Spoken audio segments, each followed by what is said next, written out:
Hello दोस्तों, welcome to my YouTube channel. दोस्तों, ये हमारे सीरीज जो चल रही है उसका प्रैक्टिस सेट नंबर 3 का रिवीजन क्लास है। दोस्तों, लगभग 1 से 1.5 घंटे क्लास होती है रोज़ाना, लेकिन हम उसका रिवीजन आपको 10 से 15 मिनट के बीच में करा देते हैं। तो प्लीज़, अगर आपको ज़रा सी भी हेल्प लग रही है तो please share and subscribe my channel. आइए देखते हैं पहला क्वेश्चन। हमारा पहला क्वेश्चन है, बिहू, बगरुम्बा तथा सत्रिय नृत्य किस प्रदेश से जुड़े हैं? बिहू, बगरुम्बा तथा सत्रिय।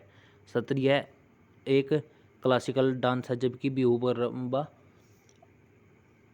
सत्रिय वो क्लासिकल डांस नहीं है। तो बिहू और बगरुम्बा तथा सत्रिय किस राज्य से जुड़े हैं? असम से। बिहू, बगरुम्बा तो सत्रिय कहाँ किए जाते हैं? असम में। सत्रिय डांस के जो प्रतिपादक माने जाते हैं, जो शंकरदेव माने जाते हैं। सत्रिय नृत्य के जो संत जो क्लासिकल नृत्य है असम का, उसके प्रतिपादक कौन है? शंकरदेव। है देखते हैं अगला क्वेश्चन, यक्षगान किस राज्य का नृत्य है? यक्षगान कहाँ पर किया जाता है? यक्षगान किया जाता है कर्नाटक में। यक्षगान कहाँ होता है? कर्नाटक में। फगुआ, पाइका और चलो और फिरकल कहाँ किए जाते हैं? झारखंड में। फगुआ, पाइका, चलो और फिरकल कहाँ पे? झारखंड में। यक्षगान कर्नाटक का। यक्षगान कहाँ का है? कर्नाटक का। अगला क्वेश्चन है, शंभू महाराज, बिंदादीन महाराज, कलिका प्रसाद का संबंध किस कथक घराने से है? जो हमारा कथक क्लासिकल नृत्य है उत्तर प्रदेश का, वो उसमें पूछा है कि शंभू महाराज, बिंदादीन महाराज और कलिका प्रसाद जो कथक से हैं वे किस घराने से संबंधित है? कथक के किस घराने से संबंधित? तो ये कथक के बनारस घराने से संबंधित है। शंभू महाराज, बिंदादीन महाराज और कलिका प्रसाद कथक के किस घराने से संबंधित है? बनारस घराने से। देखते हैं अगला क्वेश्चन। अगला क्वेश्चन है, रागिनी शंकर किस वाद्य यंत्र से जुड़ी हुई है? रागिनी शंकर किस वाद्य यंत्र से जुड़ी है? और उसको वायलिन से। रागिनी शंकर यादव किस यंत्र से? वायलिन से। पोला हरेली उत्सव किस राज्य से संबंधित है? पोला और हरेली उत्सव किस राज्य में? छत्तीसगढ़ में। पोला और हरेली छत्तीसगढ़ राज्य से संबंधित है। अगला क्वेश्चन है, राष्ट्रीय विकास परिषद के अध्यक्ष कौन है? कौन होते हैं राष्ट्रीय विकास परिषद के अध्यक्ष? राष्ट्रीय विकास परिषद के अध्यक्ष कौन है? पीएम। राष्ट्रीय विकास परिषद की स्थापना 1952 में की गई थी। राष्ट्रीय विकास परिषद की स्थापना 1952 में, और उसके अध्यक्ष कौन थे? पीएम। हमारा क्वेश्चन है, योजना आयोग के पहले अध्यक्ष। योजना आयोग के पहले अध्यक्ष। योजना आयोग के पहले अध्यक्ष। योजना आयोग के जो अध्यक्ष होते थे वे उस जो पीएम होते हैं, पीएम होते थे, क्योंकि योजना आयोग को खत्म कर दिया गया। योजना आयोग के स्थान पर नीति आयोग बनाया गया। तो योजना आयोग के पहले जो अध्यक्ष थे, योजना आयोग के पहले जो अध्यक्ष थे वो थे पंडित नेहरू, क्योंकि पंडित नेहरू हमारे पहले पीएम थे। योजना आयोग के अध्यक्ष कौन थे? पंडित नेहरू जी थे। और तो योजना आयोग की स्थापना सन 1950 में। योजना आयोग की स्थापना कभी की गई थी? 1950 में। योजना आयोग की स्थापना 1950, और पहले पीएम, पहले अध्यक्ष पंडित जवाहरलाल नेहरू। अगला क्वेश्चन है, सबसे खराब पंचवर्षीय योजना मानी जाती है? सबसे जो लक्ष्य निर्धारित किया गया था योजना में, उससे काफ़ी कम हमारा लक्ष्य पर हमको प्राप्त हुआ था। तो ये सब कौन सी योजना थी?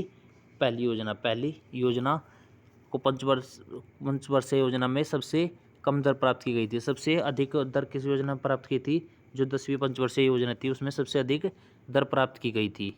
अगला क्वेश्चन है, म्यांमार का गठन किस एक्ट से हुआ? म्यांमार का गठन किस एक्ट से हुआ? तो म्यांमार का गठन 1935 के एक्ट से हुआ। म्यांमार का गठन किस एक्ट से?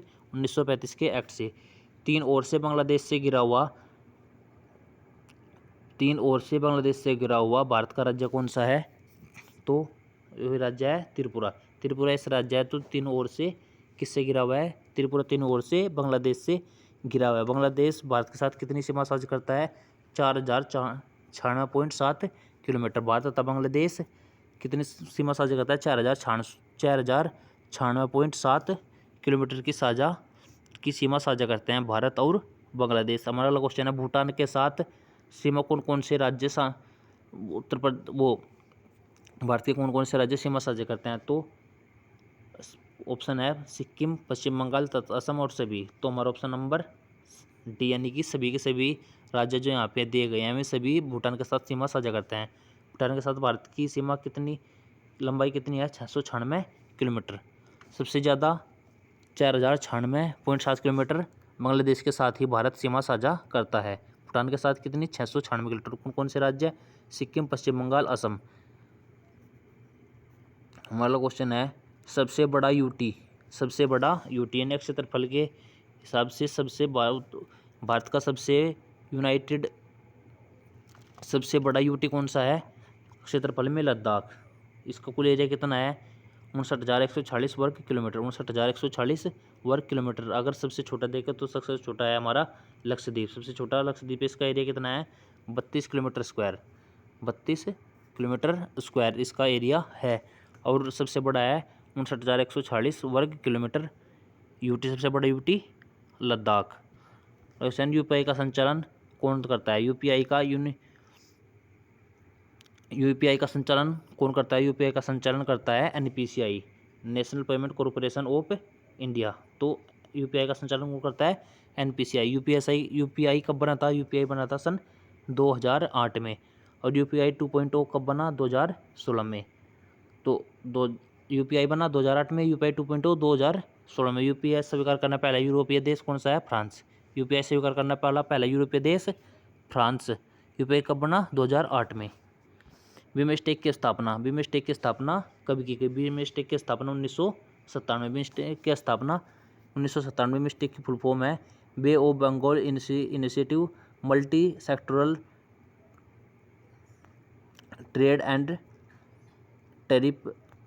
तो इसकी स्थापना कब की हुई थी? 1997 में। इसका मुख्यालय कहाँ है? ढाका में। इसका मुख्यालय ढाका बांग्लादेश में है। इसके कुल सदस्य कितने हैं? 7। इसके कुल कितने सदस्य हैं?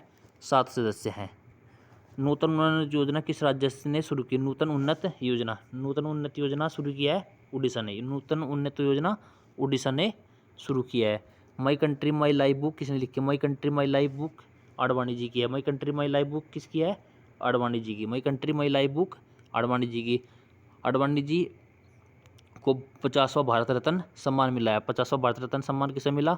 आडवाणी को। पहला किसे मिला था? सी राजगोपालाचारी को 1954 में। पहला किसे मिला था? सी राजगोपालाचारी को। और 51वां मिला है पीवी नरसिम्हा राव को। 51वां किसे मिला है? पीवी नरसिम्हा राव को। संविधान में कितने न्याय की बात की गई है? संविधान में कितने प्रकार के न्याय की बात की गई है? संविधान में 3 प्रकार के न्याय की बात की गई है, सामाजिक, आर्थिक और राजनीतिक। कौन कौन से न्याय? सामाजिक न्याय, राजनीतिक न्याय और आर्थिक न्याय। सामाजिक, राजनीतिक और आर्थिक न्याय 3 प्रकार के न्याय की बात, सामाजिक, आर्थिक एवं राजनीतिक न्याय 3 प्रकार के न्याय की बात की गई है। समानता कितने प्रकार की? 2 प्रकार की समानता। कितने प्रकार की समानता? 2 प्रकार की समानता। और स्वतंत्रता 5 प्रकार की स्वतंत्रता 5 प्रकार की स्वतंत्रता। विचार, विश्वास, धर्म और उपासना की स्वतंत्रता। कुल 5 स्वतंत्रता। और न्याय कितने? 3। सामाजिक, आर्थिक एवं राजनीतिक न्याय। संविधान में समाजवादी और पंथनिरपेक्ष शब्द कब जोड़े गए? समाजवादी और पंथनिरपेक्ष शब्द कब जोड़े गए? 1976 में। कब जोड़े गए थे? 1976 में। जो हमारी प्रस्तावना है, प्रस्तावना में शब्द जोड़े गए थे समाजवादी और पंथनिरपेक्ष। ये किस संविधान संशोधन के द्वारा जोड़े थे? 1976। 1976 में कौन सा संविधान संशोधन हुआ था? 42वां संविधान संशोधन हुआ था। 52वां CAA हुआ था। 1976 में। उसमें शब्द जोड़े गए थे समाजवादी और पंथ निरपेक्ष। हमारी प्रस्तावना सिर्फ एक ही बार संशोधन किया गया 1976 में, 42वां संविधान संशोधन। शतरंज की बिसात पर कितने सफ़ेद वर्ग होते हैं? शतरंज की बिसात पर कितने सफ़ेद वर्ग होते हैं? ये होते हैं 32। कितने सफ़ेद वर्ग होते हैं शतरंज की बिसात पर? 32। लाल बहादुर शास्त्री स्टेडियम कहाँ है? लाल बहादुर शास्त्री स्टेडियम हैदराबाद में। लाल बहादुर स्टेडियम कहाँ? हमारा हैदराबाद में। मुंबई में हमारा DY पटेल स्टेडियम और दिल्ली में। तो दोस्तों ये थे हमारे क्वेश्चन।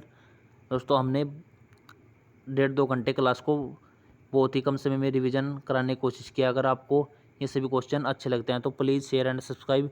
हमने देखा है कि जो सर लगभग 5 क्वेश्चन पूछते हैं रोज़ाना प्रीवियस क्लास के, जो नेक्स्ट क्लास में पूछते हैं, तो हमारी क्लास से भी लगभग 3 से 4, कल 4 क्वेश्चन और परसों भी 4 क्वेश्चन हमारी क्लास में भी उनका रिवीजन कराया गया था। तो अगर आपकी मदद हो पा रही है इन क्लास से, तो please share and subscribe my channel. Okay, मिलते हैं नेक्स्ट क्लास में, तब तक के लिए धन्यवाद। Please share and subscribe.